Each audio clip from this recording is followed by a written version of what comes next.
Suatu hari datang seorang wanita menghadap Nabi Muhammad SAW dan menceritakan permasalahannya.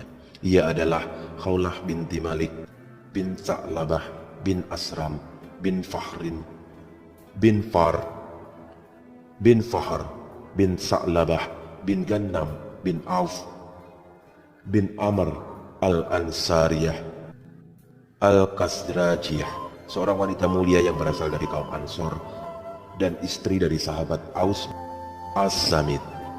Khawlah bercerita tentang suaminya yang meski telah renta, tetapi perengainya justru menjadi kasar dan suka membentak. Suatu ketika, suaminya mendatangi Khawlah untuk suatu keperluan, tetapi ia membantahnya. Karena marah, suaminya kemudian berkata sembari berteriak, "Engkau seperti punggung ibuku."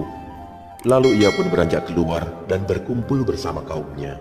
Ungkapan "engkau seperti punggung ibuku" di masa jahiliyah merupakan sihar, yaitu salah satu bentuk talak.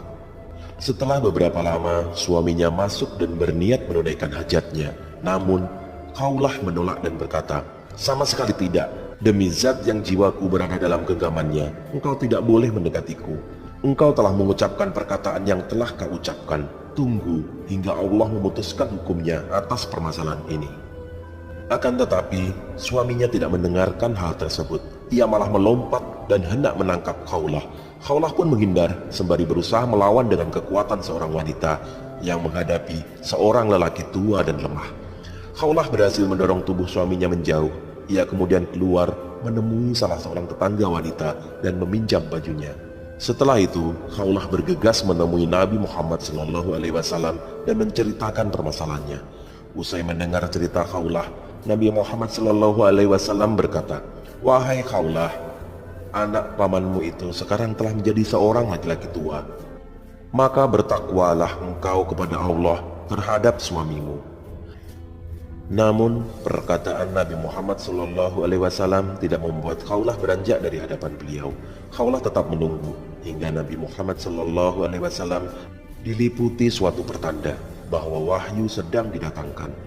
Kemudian Nabi Muhammad SAW bersabda, "Wahai Khawlah, Allah telah menurunkan firman-Nya atas permasalahan dirimu dan suamimu." Quran Surat Al-Mujadilah. Sesungguhnya Allah telah mendengar perkataan wanita yang mengajukan gugatan kepada kamu tentang suaminya dan mengadukan kepada Allah. Dan Allah mendengar soal jawaban antara kamu berdua.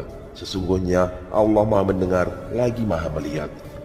Orang-orang yang menzihar istrinya di antara kamu tiadalah menganggap istrinya sebagai ibunya, padahal tiadalah istri mereka itu ibu mereka.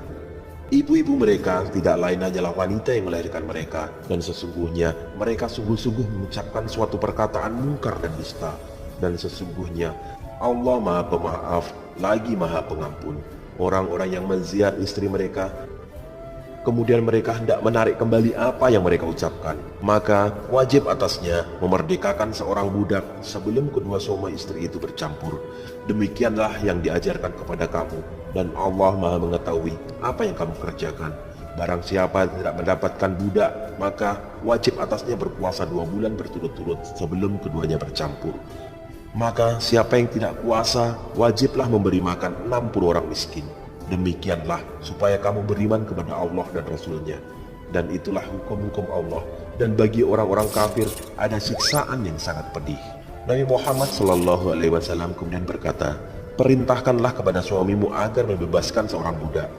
Khawlah segera menjawab, "Demi Allah, wahai Rasulullah, ia tidak memiliki budak seorang pun." Nabi Muhammad SAW berkata lagi, "Kalau begitu, perintahkanlah ia berpuasa 2 bulan berturut-turut." Khawlah kembali menjawab, "Demi Allah, wahai Rasulullah, ia seorang lelaki yang telah tua dan lemah. Karenanya ia tidak akan sanggup lagi berpuasa." Beliau kembali berkata, "Kalau begitu, perintahkanlah ia memberi makan 60 orang miskin dengan 1 wasak kurma." Khawlah menjawab kembali, "Demi Allah, wahai Rasulullah, ia tidak mempunyai kurma sebanyak itu." Akhirnya Rasulullah berkata kembali, "Kalau begitu, maka kami akan membantunya dengan sekeranjang kurma." Khawlah segera berkata, "Aku juga akan membantunya dengan sekeranjang kurma lagi, wahai Rasulullah." Perbuatanmu benar dan bagus. Pergi dan bersedekahlah untuk suamimu, dan berwasiatlah dengan anak pamanmu yang baik. Maka kaulah pun melakukan perintah Nabi Muhammad SAW.